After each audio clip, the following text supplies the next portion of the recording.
Hi there folks, welcome to this episode of Michael's Backyard Marina. You might notice that the Hawaiian shirt is gone. Well, that's because it doesn't hold up well to cutting and grinding and welding, okay? Let's just say that. I got the windmill howling, I got the heater going. It's like 20 degrees outside, wind blowing at 25 miles an hour, and thank goodness I'm inside. So I got a little side job to do here. This video, I was debating what to call it. Is it gonna be called Modify, Cut, Grind, Weld? Is it gonna be, you know, side job, main job, another job? Or, you know, modify, fix, and something I shouldn't do? Yeah, let's go with that. We'll see what the title is. I don't know what drew you in here. Hopefully it was just to see my smiling face and my sparkling personality. Okay, that's not it. Anyway, we've got this panel saw behind me here that is designed to handle full 8-foot sheets of plywood and any other kind of sheet material that you want to take a saw and just run down it and you know, make it smaller into smaller pieces. Well, the application that this is being used in only will ever cut 4-foot sheets of material. And right now, it's just taking up a lot of space, a lot of real estate, and we want to skinnier on down. So let's take some measurements here. Let's just see how wide this thing really is altogether. Hook it on the ender here, and the ender here. It's 10 foot. When we're done with it, what we're going to do with some cutting and some grinding is we're going to take it to this beam right here and over here. And it's going to be about 67 inches wide is all. About 34 inches to the center of the blade, where the blade cuts here on each side, which is going to be great when you're just handling 4-foot long sheets. All that ever goes into this is 4-foot long pieces, so we can narrow it down. The plan, the game, the idea behind this is I don't have to make a whole lot of modifications, but I want to stop this framework right here. So what I'm going to do is I'm going to take the death wheel and go in here and cut these welds off that are here. They look like they'll be pretty easy to cut. We're going to cut it. We'll pie cut this back here. We'll bend it in and you just come straight down from here. And then we'll do that on both sides because all of our bracing is right here. Bracing that goes down for the back foot, you know, that keeps it from just falling over backwards. And all the important stuff is from right here in. So we can eliminate all that that's on that there out. I think we can do it relatively quick. Let's see what we can do. I'm going to park you over here in an advantageous spot, put you on time lapse, find some nice music for you to listen to, and let's just set the timer. Where's my timer? It's 7 o'clock. Right over there on the wall it says 7 o'clock on the dot. We're going to get started and see what it takes for us to get it done. Time lapse away, enjoy, and then we're going to go on to another fix it on a boat thing, and then another thing. I've got a trailer hitch issue that I have been dealing with for a couple of years now, and I want to remedy it, and I want to show you what I'm going to do to remedy it, and I'm going to tell you right now, don't anybody else out there do this, what I'm going to do. Why? Because I know what I'm doing, and it said, don't do what I do. This is for recreational and entertainment purposes only. All right, let's get busy with this thing.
2.5 hours in, and I'm halfway done. So as you can see, I've got it laid down on sawhorses, and the windmills are howling again today. This wind, that's okay, I guess. It's making some electricity. Probably not enough to offset the heater you hear running in the background, but I just want spring to get here. It's getting toward the end of March, and it needs to start warming up a little bit, but we'll take what we got. As you can see here, I've got this side cut down and angled in, squared off, left the tube sticking out about 2 inches on each side, put the caps back in so it looks halfway decent. We still got this side to do, so we got to cut, miter this one and bring her down and saw off the excess, and then there's some rollers on the bottom down here that I've got to put back in, drill a couple of holes, add a roller, you know, just to make it complete again. So bear with me, we're just about done, and then we're going to get on to some more fun. I've got a manifold I want to braze up, and I've got a trailer hitch modification that you guys will not approve of. So stay tuned, because you're going to want to see this.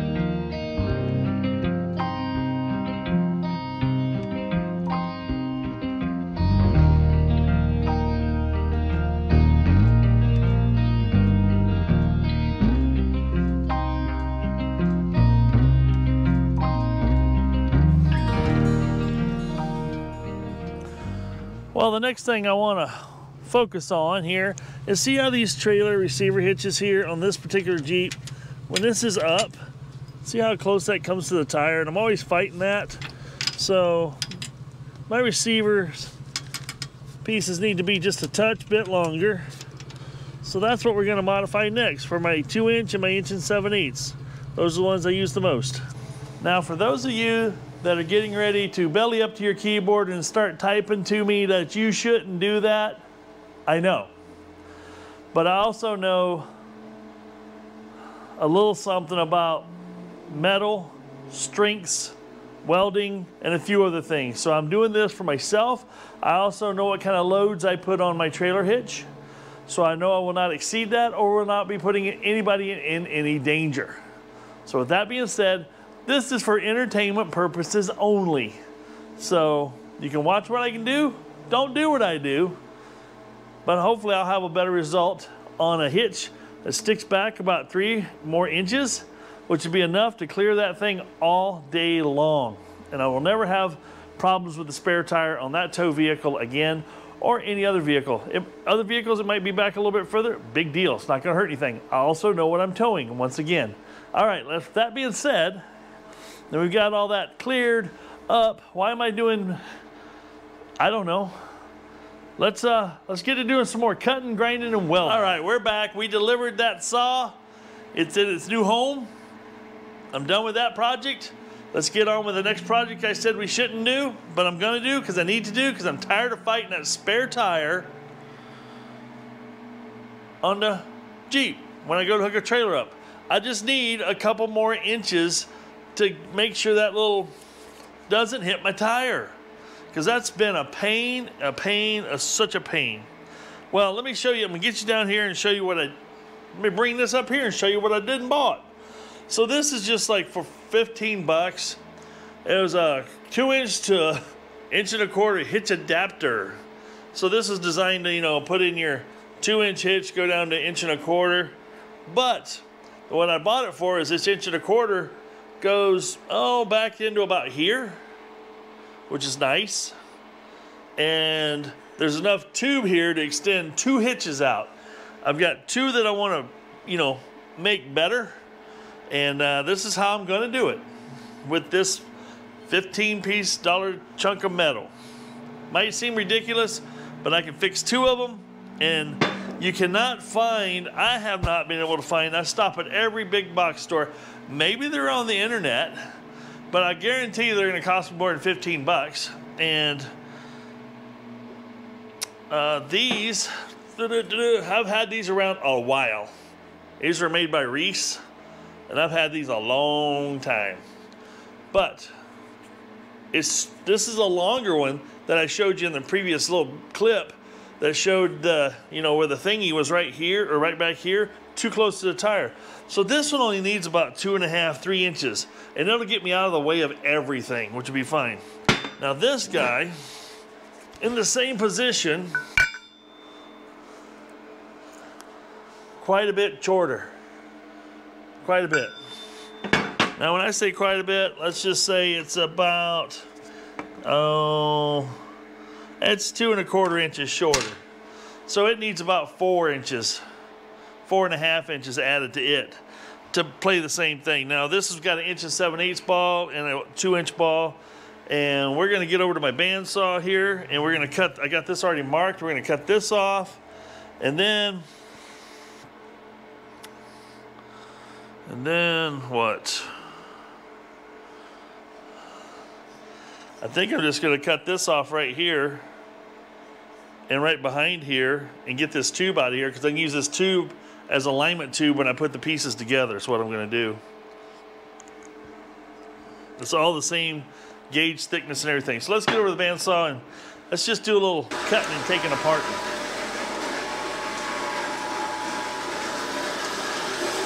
Bandsawing, rawhide.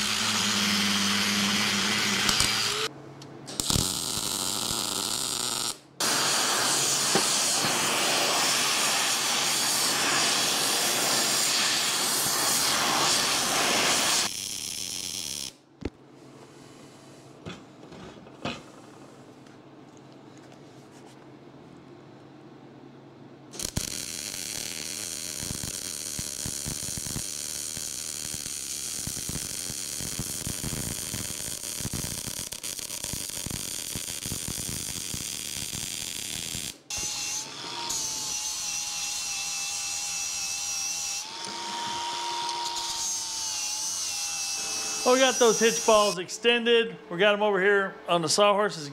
They're painted, drying. We'll be using them shortly because my goal by the end of today is to get the old good enough John boat in here so I can work on the rear framework to get some guideposts in, some tail lights remounted and cleaned up, and hopefully get some wiring done on that thing, because it's, you know, when it's 20 degrees and 25-mile-an-hour winds, I cannot work outside in that, so I got to try to see if I can squeeze it in the shop. But first, there's if you have a Mercruiser 120 or a Mercruiser 140, 3-liter, you know, 2.5 liter, or even a 165 horse Mercruiser, this could happen to you. I'm going to show you what we got here. We got an intake / exhaust manifold here. Here's the intake side. Here's where your carburetor would sit. It goes right here. Now, I didn't take all this apart. Somebody had taken all the pieces off. So we got gasket stuck here. We got a lot of corrosion inside here. Inside this thing, I mean, look at that. That's a lot of rust, but this is thick. This is thick cast. What happens if you don't drain the water out like you should in the winter time, before winter time, this is what happens. You get a crack right here. That's completely cracked. Now the guy I got the boat from, you haven't seen this boat yet. The guy I got the boat from said, yeah, we had it on the water and it was just, water was just pouring out of this. Well, a lot of people don't understand completely the whole process here. I've got a 1976 and I've put JB Weld on this crack, and it's been holding up for over 5 years. You have to understand that these systems are not under any pressure like an automotive. They run 150, 160 degrees. They don't have a radiator cap. Water's just flowing through. There is a thermostat to help control the water flow, but they're, again, under no severe pressure or severe heat. But I was going to try something a little different to fix this one, because this has got a nice split that kind of hooks up into here, and I'm going to see what I can do with it. They They got all the bolts out except for, let's just call it, most of these, they broke them right off.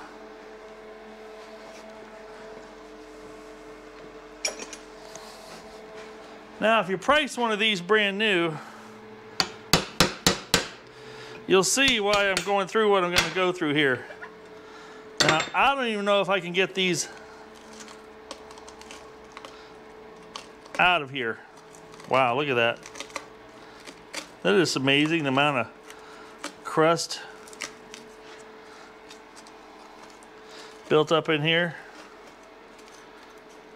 I do have other intake manifolds, intake/exhaust manifolds I could use, but yeah, these I might be able to get out. I may not, but at the very least, I can demonstrate to you guys how I'm going to fix this crack.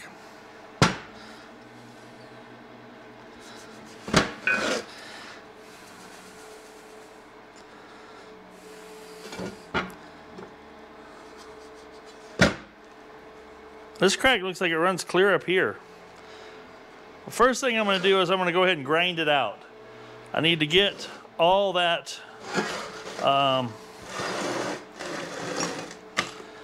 rust and out of that and expose the bare metal, and then I should be able to braze it. That's what I'm going to try to do. Hey, if it fails, I'm still going to show you the failure. Okay? So that's just how we roll.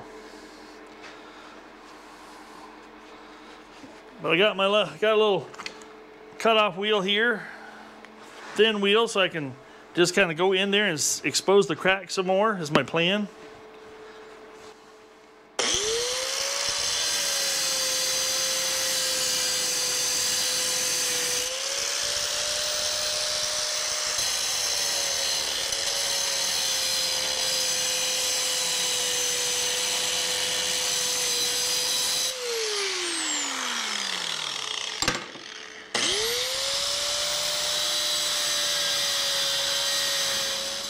I have to be completely honest with you. When I first saw that original crack and I started chasing it, I had no idea it was that bad. That's pretty bad. That'd be almost cash in your chips, you're done bad. But maybe I'm a little bit arrogant, but I think I can fix it.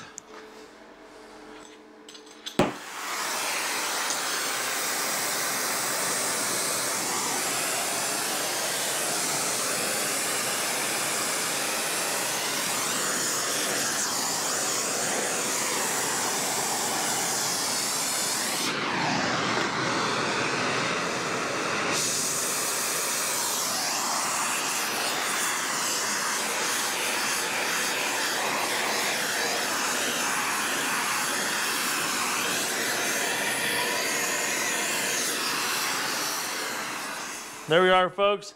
Now remember, I'm trying to remember where the crack ran. The crack ran up, over, across, around, and on top on the other side. Now she's all sealed up. I actually put a straight edge across the mounting flange. It's still flat. And this is the extendo hitch. I know a lot of you are going to just eat me up on the comments about that, but there again, I know what I tow, and I know what I, because that little extension, that 1.25 inch extension, that was rated, for an extension, that was rated at 350 pounds tongue weight, 3,500 pounds for that little extension. So what I did here isn't going to reduce us below that. And that's okay, because the heaviest thing I tow is about 2,700 pounds and only about 150 pounds of tongue weight. We are going to be just fine. No problem.